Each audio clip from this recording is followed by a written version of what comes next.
اعوذ باللہ من الشیطان اللعین الرجیم، بسم اللہ الرحمن الرحیم۔ لہٰذا آپ دیکھیں عزیزان محترم، نہج البلاغہ امیر المؤمنین علی ابن ابی طالب علیہ آلاف و تحیت وثنا سے جو حکمتیں نقل ہوئی ہیں، ان میں حکمت نمبر جو ہے وہ 417 کی طرف آپ رجوع کریں، جس میں اسی نقطے کو امیر المؤمنین نے تفصیل سے بیان کیا ہے۔ کہاں؟ جہاں بیان ہوا وقال علیہ السلام لقائل قال بحضرتہ استغفر اللہ، یعنی وہ شخص جو حضرت کی بارگاہ میں بیٹھا ہوا تھا اور زبان سے جو ہے وہ استغفر اللہ کے کلمات کو جاری کرتا ہے، تو حضرت نے اسے فوراً ٹوکا اور کہا سکلت کا امک، تیری ماں تیرے اوپر بین کرے، تیرے غم میں تیری ماں بیٹھے اور تیری عزاداری کرے اور تیرے اوپر گریہ کرے۔ اتدری مل استغفار، کیا تو جانتا ہے، کیا تجھے معلوم ہے کہ استغفار کیا ہے؟ استغفار صرف زبان سے جاری ہونے والا کلمہ نہیں ہے۔ استغفار در واقع توبہ نہیں ہے کہ تم لوگ جو استغفار کو توبہ سمجھ رہے ہو، استغفار توبہ کا نام نہیں ہے، بلکہ توبہ کسے کہتے ہیں؟ توبہ کی شرائط ہیں، اور ان شرائط کو پورا کرنے کے بعد انسان کو استغفار کرنا چاہیے۔ لہٰذا یہ سوال پیدا ہوتا ہے کہ مولا میں نے جو استغفر اللہ کہا تو آپ کہہ رہے ہیں کہ استغفار توبہ نہیں ہے، توبہ کی شرائط ہیں، تو مولا وہ شرائط کیا ہیں؟ یہ ایک سوال ایجاد ہوتا ہے ہر انسان کے ذہن میں۔ لہٰذا امیر المؤمنین اس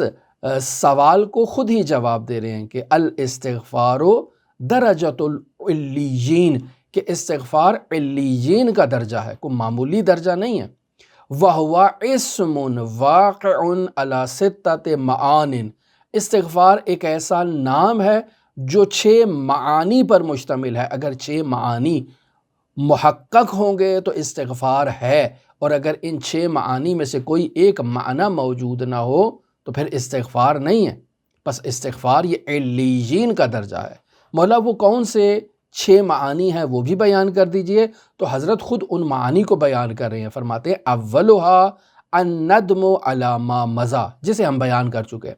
پہلا مرحلہ یہ ہے کہ انسان جب گناہ کرتا ہے، جب معصیت کرتا ہے اور اپنی طرف متوجہ ہوتا ہے، تو علی کی محبت، فاطمہ زہرا کی محبت، حسین ابن علی کی محبت اسے متوجہ کرواتی ہے کہ تو نے غلطی کی ہے، تو نے اپنی حدود سے تجاوز کیا ہے، فوراً واپس پلٹ اور ندامت کا اظہار کر۔ مثلا انسان بیٹھا ہوا ہے اور انسان جو ہے وہ کوئی ایسا کام کرتا ہے کہ اس کے پاس اگر بندوق ہے، گولی چل گئی، سامنے ایک آدمی گزر رہا تھا، مر گیا، قتل ہو گیا اس کا، اوہ یہ میں نے جان بوجھ کر نہیں کیا، غلطی سے ہو گیا۔ یا اسی طرح انسان روڈ پر جا رہا تھا، گاڑی چلا رہا تھا، سامنے جو ہے وہ ایک بندہ اس کے آیا اور اس کو مار دیا اور اس کا قتل ہو گیا اور وہ جو ہے وہ مر گیا۔ اب جان بوجھ کر نہیں کیا، غلطی سے ہو گیا۔ یا اسی طرح ایکسیڈنٹ ہو گیا۔ اسی طرح بہت سی مثالیں دی جا سکتی ہیں۔ انسان کے گھر میں چھوٹے بچے ہیں، انسان ان کو تربیت کی خاطر جو ہے اس کو زوردار ایک چماچہ لگا دیتا ہے، اسے زوردار نہیں مارنا چاہیے تھا، غلطی ہو گئی، آہستہ سے پیار سے اس کو ایک چھوٹا سا ایک تماچا لگا دیتا تاکہ وہ تربیت ہو جاتی، لیکن زور سے مار دیا کہ اس کا چہرہ سرخ ہو گیا، غلطی ہو گئی۔ یا انسان مذاق میں کسی کے ساتھ کوئی ایسا مذاق کر دیتا ہے جسے آج کل کی زبان میں پرینک کہا جاتا ہے، اور ایسے ایسے گھٹیا پرینک کیے جاتے ہیں، ایسے ایسے جو ہے وہ شریعت مقدسہ مطہرہ اسلامیہ کو پامال کر کے پرینک کیے جاتے ہیں کہ واقعاً اگر کوئی مہذب معاشرہ ہو تو ایسے پرینک کرنے والوں کو جو ہے وہ سخت سے سخت، کڑی سے کڑی سزا دینی چاہیے۔ لیکن افسوس کہ جہاں جو ہے وہ قانون الہی نہیں ہے، جہاں انسانی قانون نہیں ہے، وہاں ایسے جو ہے وہ معاملات آپ دیکھتے ہیں کہ ایسی چیزیں معاشرے میں رائج ہیں، لوگ انجام دیتے ہیں اور پھر اس کے اوپر جو ہے وہ طغیانی کرتے ہیں، کہتے ہیں ہم نے تو مذاق کیا تھا، ہم تو جو ہے وہ آپ کے سامنے مزاح کر رہے تھے، ہم تو شوخی کر رہے تھے، ہم تو جو ہے وہ لوگوں کے دلوں میں محبت اور خوشی کو ایجاد کر رہے ہیں، ادخال السرور علی قلب المؤمن کا ہم مصداق بن رہے ہیں، ایسی ایسی باتیں ان کے ذہنوں میں شیطان ڈالتا ہے۔ تو یہ تمام وہ چیزیں ہیں، تو یہ نہیں، ندم ضروری ہے۔ انسان اگر غلطی کرتا ہے تو علی کی محبت اسے ابھارتی ہے کہ وہ اپنی غلطی پر متوجہ ہو اور فوراً ندامت کا اظہار کرے۔ دوسرا مرحلہ کیا ہے؟ وَالثَّانِي العزم علی ترک العود الیہ ابدا، انسان نے غلطی کر لی ہے، اب جب غلطی کی ہے تو انسان پختہ عزم کرتا ہے کہ آئندہ کبھی مجھ سے ایسی غلطی بھول چوک میں بھی نہیں ہوگی، آئندہ میں اس غلطی کی طرف ہرگز نہیں لوٹوں گا، اور پختہ عزم کرتا ہے، پختہ ارادہ کرتا ہے اور تہیہ کرتا ہے کہ دوبارہ کبھی کوئی ایسی غلطی اس کے وجود سے سرزد نہیں ہوگی۔ وَالثَّالِثُ أَن تُعَدِّي إِلَى الْمَخْلُوقِينَ حُقُوقُهُمْ، اگر انسان نے غلطی میں کسی کا حق پامال کیا ہے اور علی کی ولایت اور محبت اسے متوجہ کرواتی ہے، انسان پشیمان ہو جاتا ہے، نادم ہوتا ہے، تو چونکہ حقوق الناس ہیں، کسی کا حق پامال کیا ہے، فوراً انسان اس کا حق اسے واپس پلٹاتا ہے۔ یعنی کیا؟ یعنی اگر وہ عین موجود ہے تو انسان عین اسے پلٹا دیتا ہے۔ مثلا میں نے کسی کی گاڑی چوری کی، متوجہ ہو گیا، اب گاڑی میرے پاس موجود ہے، فوراً جا کر پلٹا دیتا ہوں۔ اور اگر گاڑی کو میں نے قطع کر دیا ہے، اس کے پرزے کر دیے ہیں اور ایک ایک پرزے کو مختلف جگہوں پر جا کر فروخت کر دیا ہے، اب اس گاڑی کو میں جو ہے وہ نہیں تہیہ کر سکتا، نہیں جمع کر سکتا، پتہ نہیں کہاں کہاں اس کے پرزے بکھر گئے ہیں، تو اب مجھے اس کی مثل لا کر دینا ہے، بازار سے ایک دوسری گاڑی لے کر آؤں، وہی والی گاڑی ہو تو میں جا کر اس کو دوں، کہوں میں نے آپ کی گاڑی چوری کی تھی، یہ آپ کی گاڑی ہے،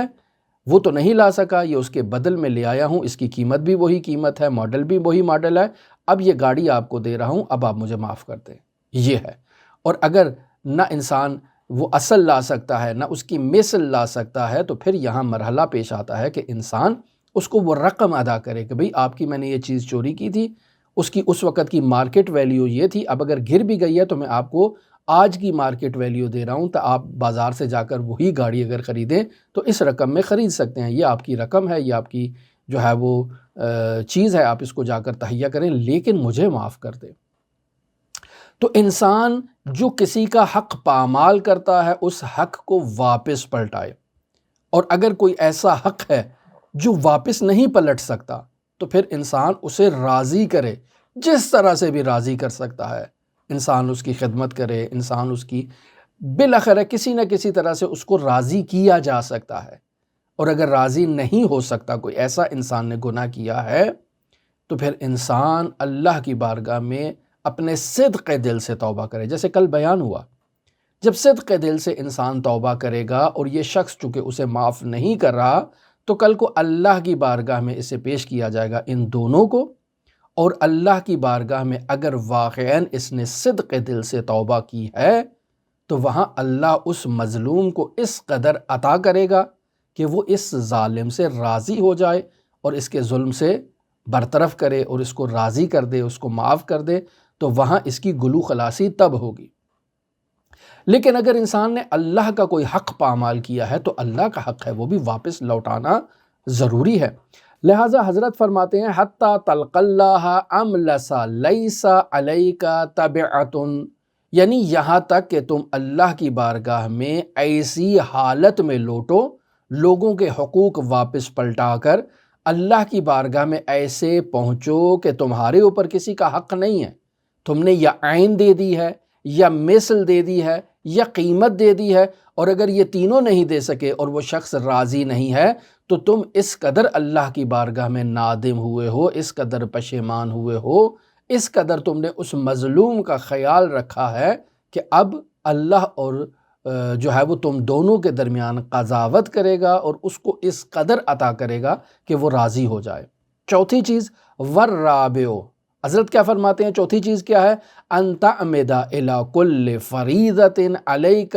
ضیعتها فتعدی حقها، یعنی اگر تمہارے وظائف اور فرائض میں سے کوئی ایسا فریضہ تھا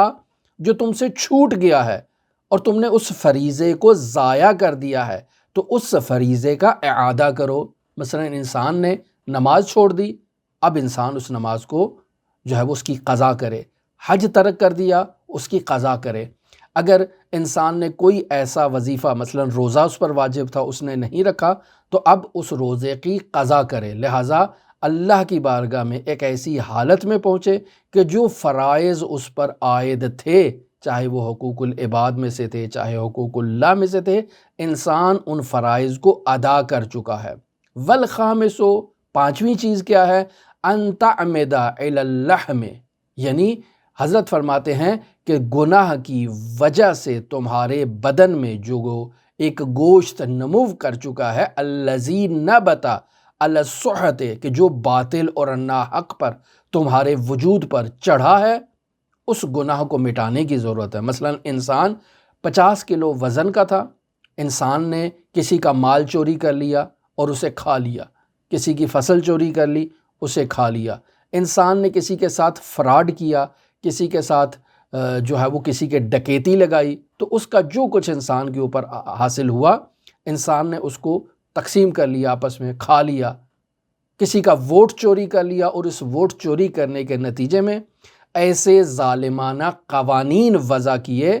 کہ سب کو جو ہے وہ تھوڑا تھوڑا کھلا دیا جائے تاکہ سب چپ ہو جائیں، ججوں کو ان کا حق دے دیا جائے تاکہ وہ چوں چرا نہ کریں، وکیلوں کو ان کا حق دے دیا جائے وہ چوں چرا نہ کریں، آپ جو سرکاری ملازمین ہیں ان کو رشوت دے دیں، ان کے لیے ایسی مراعات تجویز کر دیں کہ وہ آگے سے چوں چرا نہ کریں، صحافی ہیں تو ان کو ان کا آگے جو ہے وہ ہڈی ڈال دیں تاکہ وہ چوں چرا نہ کریں، اور معاشرے میں اس طرح سے تمام وہ طبقات جو مرفع طبقات ہیں ان کو سہولت دیں، اور پھر آہستہ آہستہ عوام کا خون نچوڑ کر ان تمام کے جو ہے نا وہ پیٹ بھرنا شروع کر دیں۔ تو یہ درواقع ایک ایسا وسیع حق ہے جو پامال ہوا ہے، اور یہ ان تمام افراد کو جن جن لوگوں کے پیٹ میں یہ جا رہا ہے سب مال حرام ہے،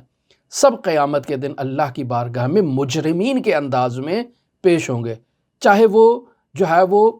ایسا جج ہے جو استعفیٰ دے کر ریٹائر ہو کر پینشن سے استفادہ کر رہا ہے، لیکن مال تو مال ناحق ہے، اسے اس پینشن کا حق نہیں ہے۔ کیوں؟ چونکہ یہ مظلوم لوگوں کا مال ہے جو ایک ناحق طریقے سے اس شخص تک پہنچ رہا ہے۔ یہ اپنا جائز حق لے سکتا ہے، باقی واپس لوٹا دے کہ یہ میرا نہیں ہے، یہ رد مظالم کے طور پر واپس پلٹائے اس کو، یا حتیٰ اگر سمجھتا ہے کہ اس کو واپس پلٹانے سے یہ دوبارہ جو ہے وہ ظالم کی جیب میں جائے گا، تو رد مظالم کے طور پر یہ بیت المال میں مرجع تقلید کے پاس جمع کرائے، یا مرجع تقلید سے اجازت لے کر اسے عام المنفعہ کاموں میں استعمال کرے، یہ کسی کا حق نہیں ہے۔ لہٰذا اگر کوئی شخص قومی سطح پر ایسا ظلم کرتا ہے، ایسی جنایت کرتا ہے، اور اس جنایت کے نتیجے میں، اس ظلم کے نتیجے میں اس کے وجود پر جو ہے وہ اب گوشت جو چڑھا ہے، پہلے یہ 50 کلو کا تھا، اب حرام کھا کھا کے اب یہ 100 کلو کا ہو گیا ہے۔ اب جب 100 کلو کا ہو گیا تو 50 کلو وجود اس کا جو ہے وہ ناحق ہے۔ حتیٰ آیت اللہ مجتہدی تہرانی کہتے تھے کہ اگر انسان نابالغ ہے اور نابالغ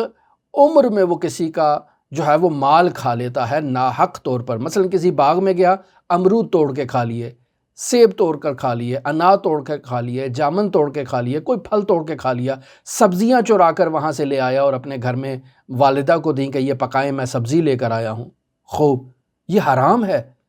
نابالغ بچہ تھا، والدین نے بھی اس کو جو ہے وہ ترغیب نہیں دلائی ہے۔ اب بچہ بالغ ہو گیا ہے، اس نے اسلام کو پڑھا ہے، سمجھ گیا ہے کہ یہ تمام چیزیں جو میں نے بچپن میں کی تھی سب حرام تھا،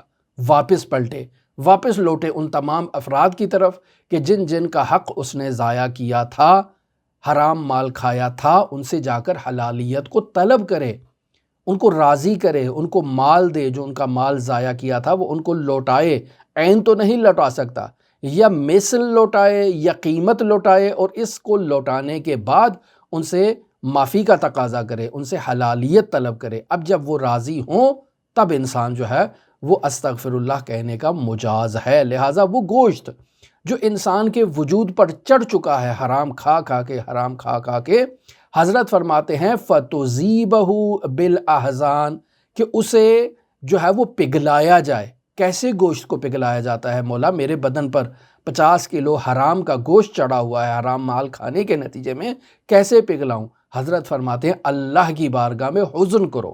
غم میں مبتلا ہو، اللہ کی بارگاہ میں گڑ گڑاؤ، سجدے کرو، لمبے لمبے سجدے کرو، العف کا تقاضا کرو اللہ کی بارگاہ میں، اس قدر گڑ گڑاؤ اور حزن کا مظاہرہ کرو کہ حتیٰ تلصق الجلد بالعظم، یہاں تک کہ تمہارا گوشت پگھل جائے اور تمہاری جو چمڑی ہے وہ تمہاری ہڈیوں سے جا کر لگ جائے۔ جب ایسا ہے تو وَيَنْشَأَ بَيْنَهُمَا لَحْمٌ جدید، تو اب اس کھال اور ہڈی کے درمیان اب ایک نیا گوشت ابھرے گا اور نیا گوشت ایجاد ہوگا۔ جب ایسی کیفیت ہوگی تو اب تم نے گویا کہ اس شرط کو پورا کر دیا ہے۔ وَالسَّادِسُ، چھٹی شرط کیا ہے؟ أَن تُذِيقَ الْجِسْمَ عَلَمَ الطَّاعَةِ، حضرت فرماتے ہیں کہ اپنے بدن کو جو ہے وہ اطاعت کا رنج چکھاؤ، یعنی پہلے تم نے حرام کام کیا، یعنی حرام کا ذائقہ چکھا، لذت اٹھائی حلاوت معصیت کو، تو اب تم طاعت کی جو ہے وہ تکلیف کو برداشت کرو، علم کو برداشت کرو۔ لہٰذا فرماتے ہیں ان تذیق الجسم علم الطاعہ، کہ تم اپنے بدن کو اطاعت کا رنج دو، کما ازقتہ حلاوت المعصیہ، کہ جیسے تم نے معصیت اور گناہ کی جو شیرینی کو چکھا تھا اور حلاوت کو چکھا تھا، اسی طرح سے اب اطاعت کی سختی کو برداشت کرو۔ جب یہ 6 شرائط تم اپنے وجود میں جاری کر لو تو فَإِنْدَ ذَلِكَ تَقُولُ أَسْتَغْفِرُ اللَّهِ، جب یہ 6 شرائط پوری ہو جائیں تب اللہ کی بارگاہ میں کہو استغفر اللہ ربی واتوب الیہ۔ یہ ہے علی ابن ابی طالب کی تعلیمات عزیزان محترم۔ لہٰذا ہماری دعا ہے کہ خداوند متعال منجی عالم بشریت حضرت صاحب العصر، صاحب الامر، صاحب الزمان کے ظہور میں تعجیل فرمائے اور ہمیں حضرت کے اصحاب و اعوان و انصار کی فہرست میں شمار فرمائے۔ اللہم صلی علی محمد و آل محمد وعجل فرج قائم آل محمد۔